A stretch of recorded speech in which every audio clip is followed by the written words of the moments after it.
मैं सुरेंद्र कुमार, हमारे YouTube channel उड़ान 2.0 में आपका स्वागत है। जैसा कि दोस्तों हमने पिछली वीडियो में देखा राष्ट्रपति का निर्वाचन, और आज देखेंगे राष्ट्रपति की शक्तियों में क्या क्या राष्ट्रपति के पास शक्तियां हैं, इसको हम देखने का प्रयास करेंगे। तो आइए शुरू करते हैं और देखते हैं। जैसा कि लिखा हुआ है राष्ट्रपति की शक्तियाँ। राष्ट्रपति की मुख्यतः दो प्रकार की शक्तियाँ होती हैं, एक सामान्यकालीन और एक आपातकालीन शक्तियाँ। तो हम एक एक करके पहले सामान्यकालीन जो राष्ट्रपति की शक्तियाँ हैं उनको देखने का प्रयास करेंगे और देखेंगे कि सामान्यकालीन जो राष्ट्रपति की शक्तियाँ हैं उसमें क्या क्या चीज़ें हैं। तो पहला है कार्यपालिका संबंधी शक्तियाँ, और दूसरा है विधायिका संबंधी शक्तियाँ, और तीसरा है वित्तीय संबंधी शक्तियाँ, और चौथा है न्यायिक शक्तियाँ, और ये पांचवा है सैनिक शक्ति, और छठा है राजनयिक शक्ति। तो हम इसको एक एक करके देखेंगे कि कार्यपालिका शक्ति में क्या क्या चीज़ें आती हैं, विधायिका में क्या क्या है, वित्तीय में क्या क्या है, न्यायिक में क्या क्या है, और सैनिक में क्या क्या है, और राजनयिक में क्या क्या है। हम सबसे पहले देखेंगे कार्यपालिका संबंधी राष्ट्रपति की शक्तियाँ। तो आइए देखते हैं कि कार्यपालिका में क्या क्या है। कार्यपालिका संबंधी शक्तियाँ। कार्यपालिका संबंधी जो शक्तियाँ हैं उसमें पॉइंट वाइज में लिखा है। जैसा पहला ही है कि राष्ट्रपति प्रधानमंत्री की नियुक्ति करता है और प्रधानमंत्री के परामर्श से वह अन्य मंत्रियों की नियुक्ति करता है। राष्ट्रपति प्रधानमंत्री और मंत्रियों की नियुक्ति करता है, और जो मंत्रियों की नियुक्ति करेगा वो प्रधानमंत्री के परामर्श से करेगा। दूसरा देख लेते हैं, राष्ट्रपति के प्रसाद पर्यंत अपने पद पर बने रहते हैं। जो मंत्री होंगे वो राष्ट्रपति के प्रसाद पर्यंत तक ही अपने पद पर बने रहते हैं। तीसरा है राष्ट्रपति उच्चतम न्यायालय एवं हाई कोर्ट के न्यायाधीशों की नियुक्ति करता है। राष्ट्रपति उच्चतम न्यायालय एवं हाई कोर्ट के न्यायाधीशों की नियुक्ति करता है। अब इसकी जो नियुक्ति की प्रक्रिया है, इसको जब हम लोग सुप्रीम कोर्ट और हाई कोर्ट पढ़ेंगे तो उसमें इसको विस्तार से हम लोग देखने का प्रयास करेंगे। यहाँ सिर्फ ये देखेंगे कि राष्ट्रपति की कार्यपालिका संबंधी शक्तियों में क्या क्या निहित है। चौथा देखेंगे नियंत्रक एवं महालेखा परीक्षक। नियंत्रक एवं महालेखा परीक्षक की नियुक्ति करता है, जिसे हम CAG भी कहते हैं, और महान्यायवादी की नियुक्ति करता है। राज्य के राज्यपालों की नियुक्ति करता है। संघ लोक सेवा आयोग के सदस्य एवं संघ लोक सेवा आयोग के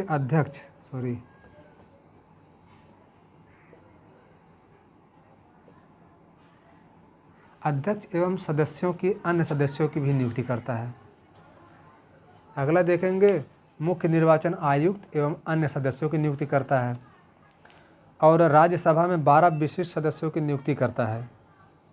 तो इस प्रकार से ये 5-6 पॉइंट सारे हैं। इसके अतिरिक्त भी कई चीज़ें हैं जो राष्ट्रपति, जैसे राष्ट्रीय राजभाषा आयोग के अध्यक्ष की नियुक्ति करता है, और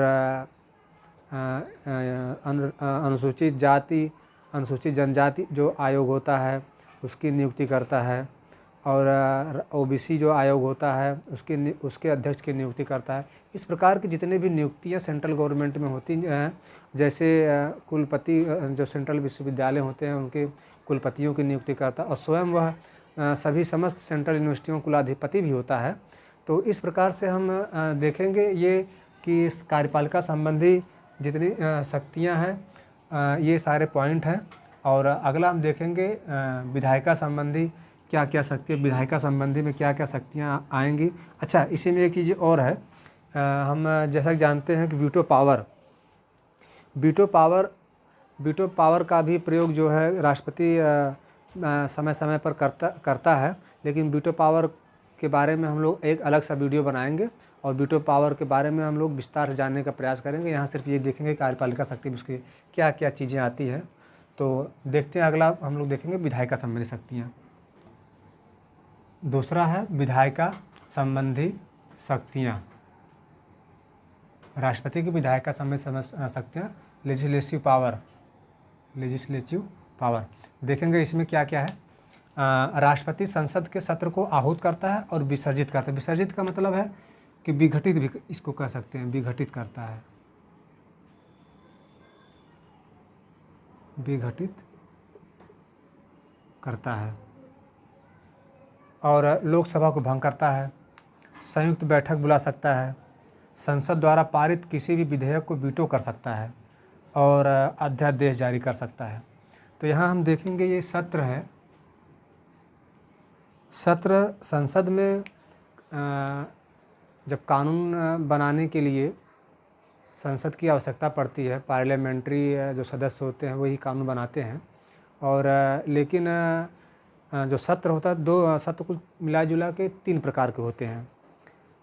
एक तो हो जाएगा आपका ग्रीष्मकालीन सत्र, जो नवंबर के तीसरे सप्ताह से प्रारंभ होता है। और दूसरा जो सत्र है वो है शीतकालीन सत्र या वर्षाकालीन सत्र, जो नवंबर के तीसरे सप्ताह से प्रारंभ होता है।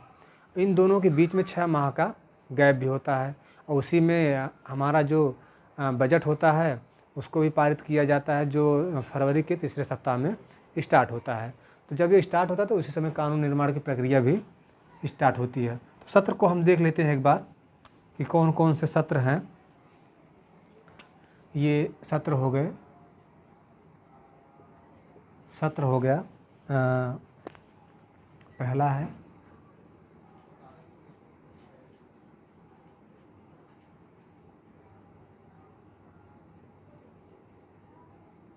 ग्रीष्मकालीन सत्र और दूसरा हो जाएगा बजट सत्र, बजट सत्र। और तीसरा है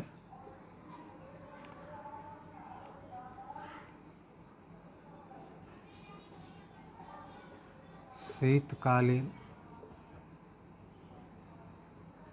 या वर्षाकालीन सत्र।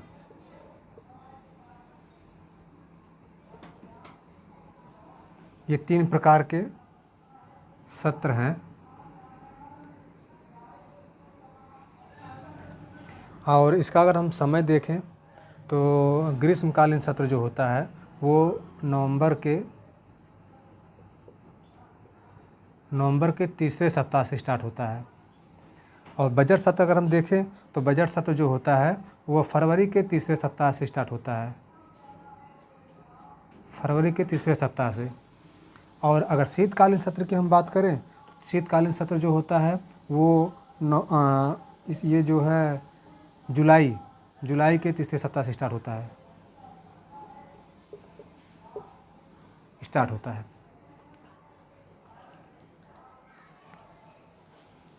तो हमने देखा कि सत्र कौन कौन से हैं, ग्रीष्मकालीन सत्र, बजट सत्र और शीतकालीन सत्र।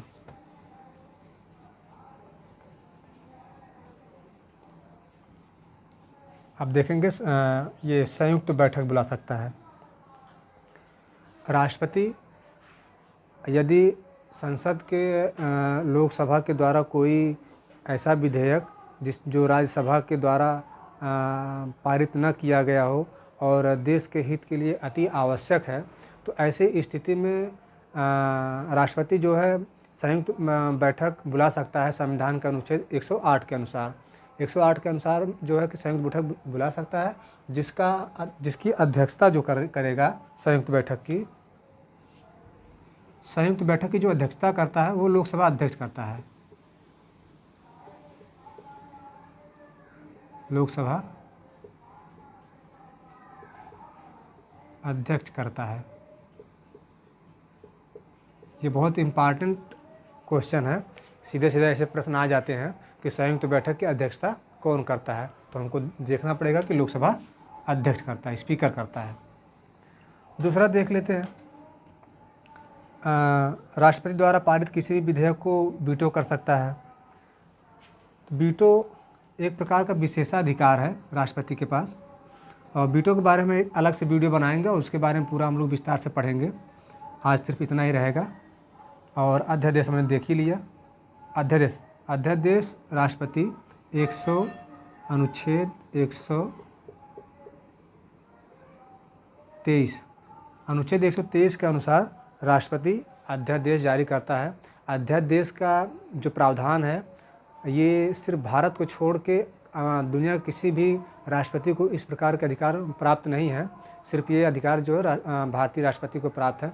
अध्यादेश के बारे में अगर हम बताएं तो अध्यादेश ऐसी स्थिति में लाया जाता है कि जब अगर संसद में सत्र न चल रहा हो, जैसे शीतकालीन सत्र हो गया, ग्रीष्मकालीन सत्र हो गया, ये सत्र न चल रहे हों और देश के सामने कोई संकट आ गया हो और ऐसी स्थिति उत्पन्न हो गई हो कि विधि या कानून बनाना अति आवश्यक है, तो राष्ट्रपति अध्यादेश जारी करके उस विधि या कानून को बनाता है।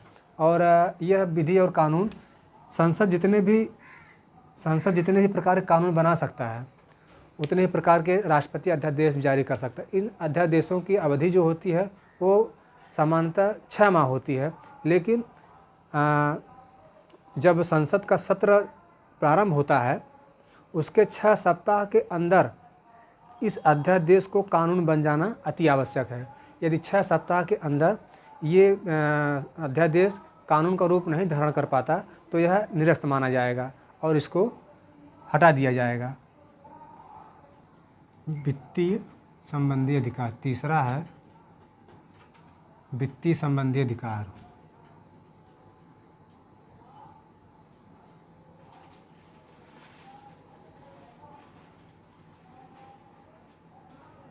वित्तीय संबंधी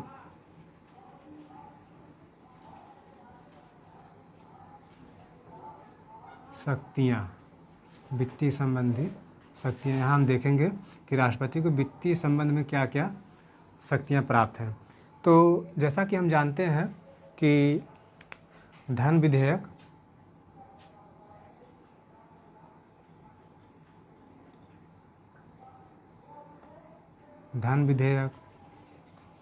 वित्त विधेयक,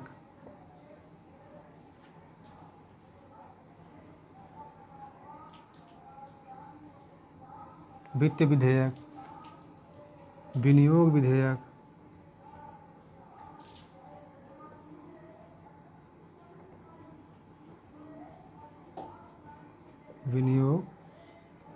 विधेयक, अनुदान संबंधी विधेयक,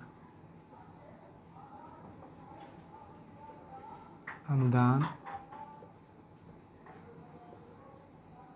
संबंधी विधेयक, ये जितने सारे विधेयक हैं ये सभी राष्ट्रपति की पूर्व अनुमति से ही लोकसभा में पेश किया जा सकता है। बिना राष्ट्रपति के पूर्व अनुमति से इसको लोकसभा में पेश नहीं किया जा सकता। तो हमने देखा वित्तीय संबंधी शक्तियों में धन विधेयक, वित्त विधेयक और विनियोग विधेयक, अनुदान संबंधी विधेयक, ये सारी चारों चीज़ें सम्मिलित की गई हैं। अब हम अगला देखेंगे न्यायिक शक्तियाँ। न्यायिक शक्तियाँ, न्यायिक 4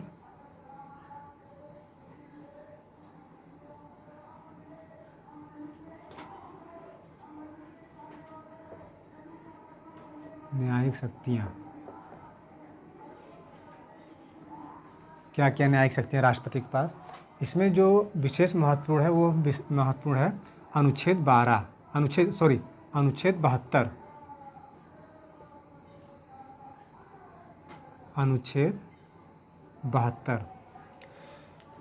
अनुच्छेद 72 में इस बात का प्रावधान है कि राष्ट्रपति भारत राज्य क्षेत्र में किसी भी न्यायालय द्वारा यदि किसी व्यक्ति को मृत्युदंड या किसी अन्य प्रकार की सज़ा दी गई है तो उसे राष्ट्रपति माफ़ कर सकता है या उसे क्षमा कर सकता है या उस व्यक्ति को एक प्रकार की सज़ा को दूसरे प्रकार की सज़ा में बदल सकता है।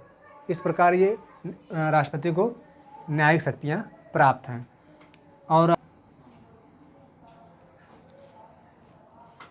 और देखेंगे सैनिक शक्तियाँ। सैन्य शक्ति हम देखेंगे।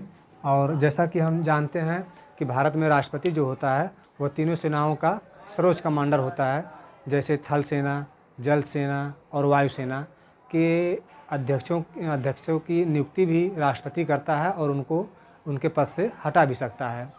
तो इस तरह की ये सैन्य शक्तियाँ हो गई। और अगला देखेंगे राजनयिक शक्ति। अगला देखेंगे राजनयिक शक्ति।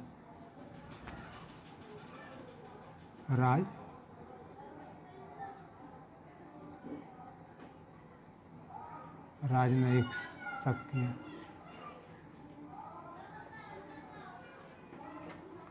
राजनयिक शक्तियों में राष्ट्रपति जो है अन्य देशों में भारत के जो राजदूत होते हैं उनकी नियुक्ति करता है, और जो भारत में जो राजदूत आते हैं उनसे प्रमाण पत्र और उनसे प्रमाण पत्र प्राप्त करता है। ये हो गई राजनयिक शक्तियाँ। भारत सरकार जितने भी विदेशों में जितने भी संधि या समझौते करती हैं वो राष्ट्रपति के नाम से ही किए जाते हैं। औपचारिक रूप से प्रधान जो होता है हमारे देश का वो राष्ट्रपति ही होता है। तो इस प्रकार जितने भी संधि और युद्ध होंगे वो राष्ट्रपति के नाम से ही होंगे। देखेंगे राष्ट्रपति की आपातकालीन शक्ति। सामान्यकालीन शक्तियों के बारे में हमने अध्ययन किया। अब अगला देखेंगे राष्ट्रपति की आपातकालीन शक्तियाँ।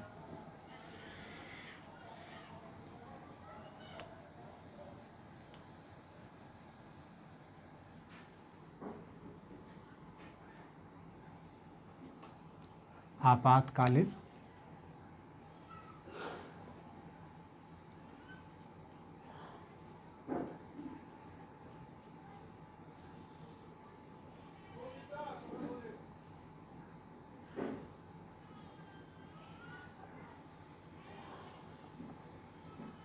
शक्तियाँ।